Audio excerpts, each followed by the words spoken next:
A lei das consequências naturais, lei kármica, ação e reação, karma causal, karma constituído.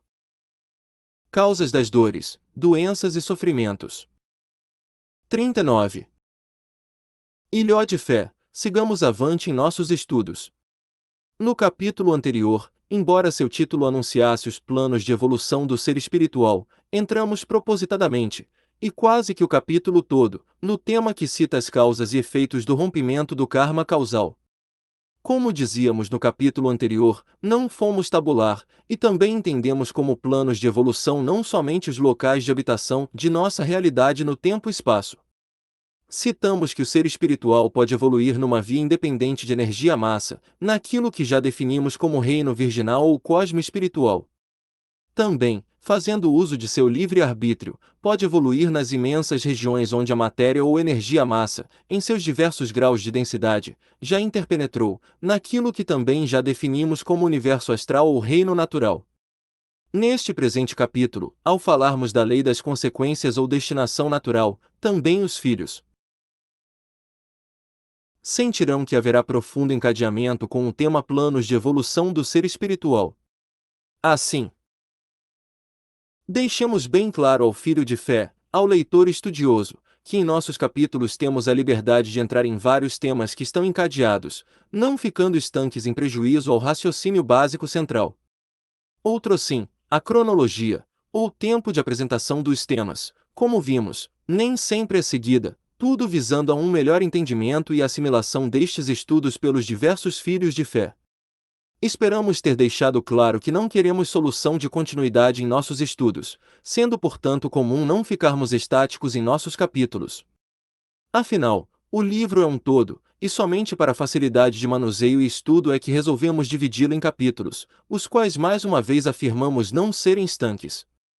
As noções de justiça, em toda a sua grandiosidade e plenitude, são os pontos fundamentais da lei divina.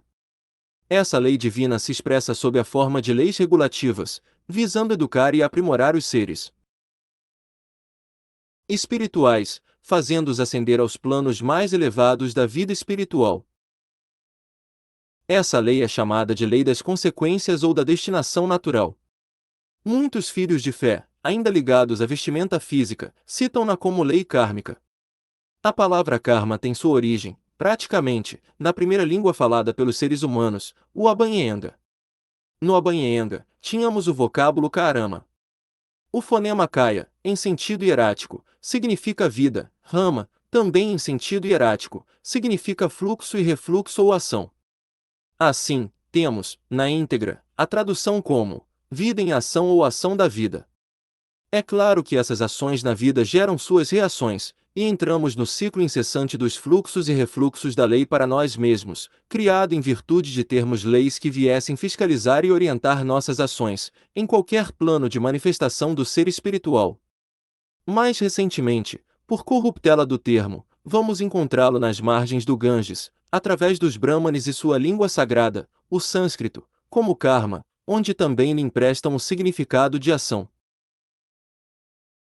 No capítulo anterior, vimos que, quando o ser espiritual se encontra puro em suas vibrações virginais, isto é, isento de qualquer veículo que expresse no mundo da energia suas afinidades virginais, ele está na primeira via evolutiva ou virginal, a qual é regida por leis consubstanciadas no karma causal, chama-se causal, pois está envolto em suas origens, sendo de acesso exclusivo da deidade seu colegiado divino, os quais, como os senhores do tempo-eternidade, sabem o porquê de assim o ser.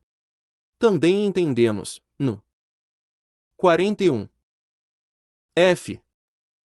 Umbanda, a proto-síntese cósmica.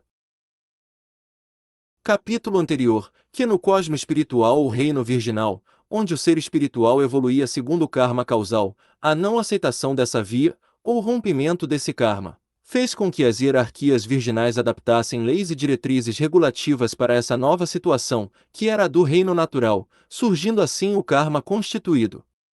Repisemos. Quando o ser espiritual desceu às diversas regiões do universo astral onde dominava a substância etérica ou energia em vários níveis de condensação, com o objetivo de regular essa descida e mesmo as ações nesse outro modo de evoluir, foi criado um conjunto de leis regulativas inerentes ao universo astral ou reino natural, o qual foi chamado de karma constituído. Constituído, pois a partir do rompimento do karma causal, objetivamente, o ser espiritual começou a imantar sobre si certos fenômenos, gerando ou constituindo ações, as quais precisariam ser reguladas, e o foram. Através do karma constituído, gerando assim todo o séquito de reações consequentes às ditas ações. É a propalada destinação natural ou karma. Para que venhamos a entender muito bem o karma constituído, teremos que voltar ao reino virginal e estudar certas particularidades que vieram se consubstanciar no karma constituído. Quando do rompimento do karma causal por diversos seres espirituais, nem todos estavam em um mesmo plano evolutivo. Os seres espirituais que, provenientes de planos evolutivos diferentes, desceram ao universo astral, fazendo uso de seu livre-arbítrio, foram direcionados a planos afins à sua evolução no reino virginal. Com isso, afirmamos que certos seres espirituais foram enviados para uma determinada galáxia, outros seres para outras, e dentro delas, para os sistemas solares afins. Em nosso caso, confinados no sistema solar em que gravita nosso planeta, cumprimos, segundo as necessidades de cada um, nosso karma constituído. Em verdade, devemos entender a lei de ação e reação ou das consequências como se fosse uma contabilidade aplicada pelos senhores do karma a cada um de nós, vistos como individualidades, no karma constituído individual, ou quando formos colocados em um determinado grupo ou coletividade, no karma constituído coletivo. A contabilidade pressupõe créditos e débitos, e é exatamente assim que a lei kármica contabiliza nossos acertos, créditos, e erros, débitos, na tão falada balança kármica, a qual penderá para um dos lados até o instante em que, resgatando nossas dívidas, teremos os braços na horizontal, mostrando o equilíbrio entre nossos débitos e créditos. Assim, como em uma instituição lucrativa terrena, se nossos débitos forem intensos, não teremos mais créditos e seremos levados à falência, situação essa dificílima perante os tribunais kármicos, pois, se estamos na falência, isso se deve aos nossos próprios desatinos, às aquisições catastróficas que fizemos, principalmente relativas a nós mesmos, pois, quando alguém ferimos, o primeiro a se ressentir dessa violência somos nós mesmos. Assim, nossos gastos em ações deletérias ou mais aumentam nossos débitos, e a balança kármica penderá para o pagamento deles. Tal qual a balança comercial que contabiliza os débitos e créditos, a balança kármica, com seu fiel, contabiliza nossos acertos e nossos erros. Os débitos deverão ser sanados ou eliminados através do resgate ou da corrente de créditos. Muitas vezes, assim como na Terra, para saldarmos determinados débitos, fazemos uso do empréstimo de verbas, as quais também são contabilizadas em nosso passivo, para serem resgatadas após determinado tempo. Seria como uma pausa para que, com nossa balança praticamente equilibrada, conseguíssemos retornar à linha justa e acumular créditos, ou seja, acertos, e nos desvincular do erro, do mal. Normalmente, quando recebemos empréstimos, os mesmos são superiores aos nossos débitos, sobrando-nos algo. Após o pagamento de nosso passivo, se soubermos espalhar bênçãos com essa sobra de nossos empréstimos, teremos rendimento de juros. Se soubermos guardar esses juros, na forma de bem-estar a nós e a todos que nos cercam, teremos condições de, na época aprazada, pagar ou saldar os empréstimos a nós conferidos pela misericórdia divina e sua corte de emissários do bem. Em boa hora é necessário frisar que nossos benfeitores, aqueles que nos fizeram o empréstimo, se tornam nossos credores. Somos devedores, pois, mais de amigos, e não de seres rigorosos, inflexíveis. 42. Capítulo 4. Implacáveis, quando não intensamente cruéis. E melhor dever a um amigo do que a um estranho inflexível. Mas se, por nossa vez, tivermos o beneplácito de ficar devendo a um amigo, isso não nos dá o direito de não saldarmos nosso débito para com ele. Provavelmente, aqueles que nos emprestaram não necessitam de nossos créditos. Mas não é da lei que não se pague o que se deve. Assim, no decorrer do tempo, sentiremos necessidade de ressarcir o empréstimo. É necessário que fiquemos quites com nossa consciência. E a nossa vez de saudarmos o empréstimo realizado pelos nossos nobres credores, os quais, mesmo não querendo ou não sentindo-se mais credores, têm outros amigos que estão em débito e necessitam de empréstimos.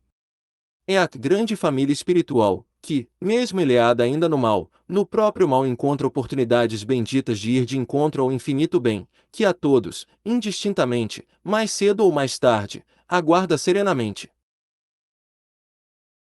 Filho de fé, todos estão, bem ou mal, cumprindo seu karma, ou melhor, cada um é hoje o que quis ser, e será amanhã o que quiser ser. Quem muito deve, muito terá de trabalhar, em situações até precárias, para saldar seus débitos. Abençoada oportunidade estendida a todos os devedores, os quais não foram condenados à falência insolvente. Todos podem equilibrar a sua balança, no decorrer do tempo e espaço. Ninguém é deserdado. Os erros, faltas e culpas, com seus séquitos de arrependimento e remorso, são os esquemas de que se serve a lei divina para fazer com que seus filhos saldem seus débitos uns com os outros e fortaleçam, por meio das qualidades nobilitantes do espírito, seus créditos. Antes de terminarmos este despretensioso capítulo, não poderíamos deixar de citar os tribunais kármicos. Os tribunais, no reino natural, iniciam-se pelos tribunais kármicos galácticos, os quais supervisionam os tribunais solares, de cada sistema solar. Cumpre salientar que os tribunais galácticos são regidos pelo Supremo Tribunal Kármico, sob a égide do glorioso arcanjo Micael, o qual é o regente kármico de todo o sistema de leis que regulam os seres espirituais em evolução no reino natural ou universo astral. No astral do planeta Terra, quem o representa são as santas almas guardiãs do cruzeiro divino, as quais têm ordens e direitos de ação e execução sobre nossa humanidade terrena. Como dizíamos, os tribunais galácticos estendem sua jurisdição sobre os tribunais solares. Esses tribunais solares, por sua vez, estendem sua poderosa vibração aos tribunais kármicos planetários, e esses aos tribunais kármicos superiores e inferiores. Por ora, não nos ateremos a esse assunto, visto que, quando entrarmos no porquê da roda sucessiva das reencarnações, no próximo capítulo, voltaremos ao tema, que, como vimos, Caboclo não pretendeu e nem pretende esgotar. Assim, serenamente, vamos ao fim deste capítulo, que em seu ocaso anuncia outro que lhe segue. Retomemos fôlego, e partamos para o ciclo da vida. 43.